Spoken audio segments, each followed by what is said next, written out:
నమస్తే, welcome to reflection news. నేను శర్మ. వెళ్ళగొట్టక ముందే పారిపోండి, బంగ్లా చొరబాటుదారులకు సువేందు వార్నింగ్. అక్కడ ఎవరు? భారతీయ జనతా పార్టీ కరడుగట్టినటువంటి హిందూవాది సువేందు అధికారి. పశ్చిమ బెంగాల్లోని ఉంటున్న బంగ్లాదేశ్ అక్రమ వలసదారులపై చర్యలు సువేందు అధికారి ప్రభుత్వం ముమ్మరం చేసింది. ప్రభుత్వం చర్యలు తీసుకోకముందే, లాఠీలతోటి ఈపులు వలగొట్టకముందే పారిపోండి అంటూ ముఖ్యమంత్రి తాజాగా హెచ్చరించిండు.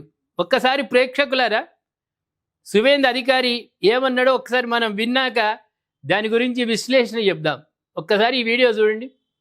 ये सब बांग्लादेशी है, इसको ले लेना चाहिए, लेकिन ये लोग को पुलिस को हम लोग बता दिया जेल में भेजने का जरूरत नहीं है।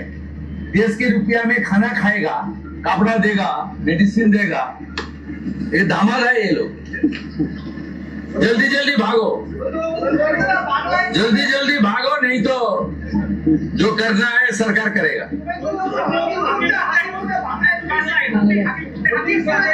না না, আমি হাকিমপুর সম্পর্কে জানি না, আমি মিডিয়াতে দেখছিলাম, তো এটা নতুন কিছু নয়, প্রেজেন্ট অ্যাক্টই রয়েছে এবং আমরা বলে দিয়েছি যে বাংলাদেশের অবৈধ অনুপ্রবেশকারী।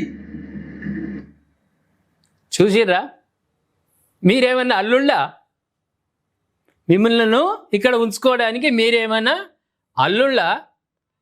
మేము ఈపులు వలగొట్టక ముందే బంగ్లాదేశ్కి వండి అన్నాడు. అదేవిధంగా కొత్త చట్టంతో కాకుండా మళ్ళీ మీకోసం కొత్త చట్టం అయ్యే అవసరం లేదు, పాత చట్టం బంగ్లాదేశ్ అక్రమ దారుల అంశంపై మాట్లాడుతూ అన్నాడు. విదేశీయుల చట్టం కిందే ఈ చర్యలు తీసుకుంటామని చెప్పారు. బంగ్లాదేశ్ వేరే దేశం, పాత చట్టాలు ఉన్నాయి, దాని ప్రకారమే మిమ్మల్ని పంపుతాము. తక్షణం అక్రమ వలసదారులు ఈ ప్రదేశానికి వదిలి వెళ్లాల్సిందే అన్నారు. తమ పౌరులను వెనక్కి తీసుకునే బాధ్యత బంగ్లాదేశ్ ప్రభుత్వం పైన ఉందన్నారు. భారత్ నుంచి తమ పౌరులను తిరిగి స్వీకరించడానికి సిద్ధంగా ఉన్నట్లు బంగ్లాదేశ్ ఇప్పటికే చెప్పిందని తెలిపారు. చిప్పకూడు తింటారు అక్కడ బంగ్లాదేశ్లో, వాళ్ళకే దొరకలేదు, వాళ్ళకే తింటందుకు దొరకలేదు. ఇప్పుడు వీళ్ళు వైర్లు అనుకో, కొట్టుకునేగా, వాడొక బుక్క వీడొక బుక్క, వాడొక బుక్క వీడొక బుక్క తినుడే తప్ప ఏం లాభం లేదు. ఇన్ని రోజులు 15 ఏళ్ళు స్వర్గ సుఖాలు అనుభవించర్రు వెధవలు బంగ్లాదేశ్ వాళ్ళు. మమతా బెనర్జీ పెంచి పోషించింది. ఇప్పుడు చూడు, మూటలు ముళ్ళలు పట్టుకొని, మీరు వీడియోలు చూసిరు, బహుశా చూసిరు మీరు, మూటలు ముళ్ళలు పట్టుకొని చిన్న పిల్లల్ని చేతిలో చేయితోటి ఇట్లా పట్టుకొని అవతల పడుతున్నారు. ఏమనంటే ఈపులు వలిగేదాకా చూసుకోకుండా స్వచ్ఛందంగా వెళ్ళిపోండి.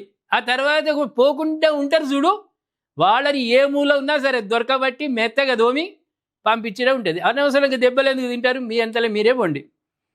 అదేవిధంగా బంగ్లా అక్రమ చొరబాటుదారులను జైళ్లకు పంపవద్దని పోలీసులను ఆదేశించిండు. వారికి మనం ఎందుకు ఆతిథ్యం ఇవ్వాలి? జైళ్ళ మంచిగా భోజనాలు పెడతారు, 3 పూటల, వారానికి 2 సార్లు కోడిగుడ్లు ఇస్తారు, చికెన్ మటన్ పెడతారు. వాళ్ళని ఎందుకు పెంచుడు పోషించుడు వాళ్ళను? అదే దేశ వనరులను మనం ఎందుకు దుర్వినియోగం చేయాలి? మనది ఎందుకు పెట్టాలి? చొరబాటుదారులు ఏమైనా మన అల్లుళ్ళ, సకల మర్యాద చేసేందుకు అల్లుళ్ళ, వాళ్ళని జైలు ఎందుకు వేయాలి? జైలు వేయకుండా ఈపులు వలగొట్టి బయటకు పంపించండి అని పోలీస్ శాఖను ఆదేశించాడు. ఎంత మంచి మాటలు చూడండి. కాగా అక్రమ వలసదారులను వెనక్కు పంపించేందుకు బెంగాల్ ప్రభుత్వం చర్యలు ముమ్మరం చేయడంతో బంగ్లాదేశీయులు స్వదేశానికి తిరుగుముఖం పడుతున్నారు.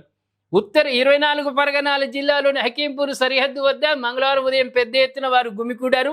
రాష్ట్రంలో ఎస్ఏఆర్ సమయంలోనూ ఇలాంటి ఘటనలు చోటు చేసుకున్నాయి. వాళ్ళు సర్వే చేసినప్పుడు అక్రమ వలసదారుల ఓట్లు అవి తీసినప్పుడు కూడా తోకదాడిచ్చిర్రు.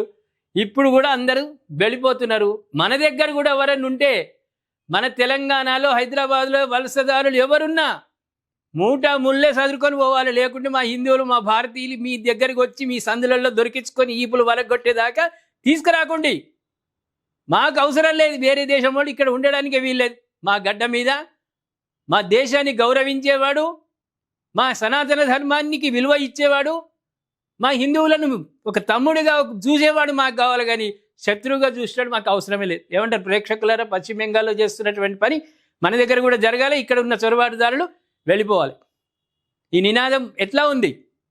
ఆయన అధికారి చేస్తున్నటువంటి అద్భుతమైన ప్రకటనల సారాంశం గురించి దయచేసి కామెంట్ రూపంలో తెలియజేయండి గట్టిగా. సబ్స్క్రైబ్ చేసుకోండి, షేర్ చేయండి.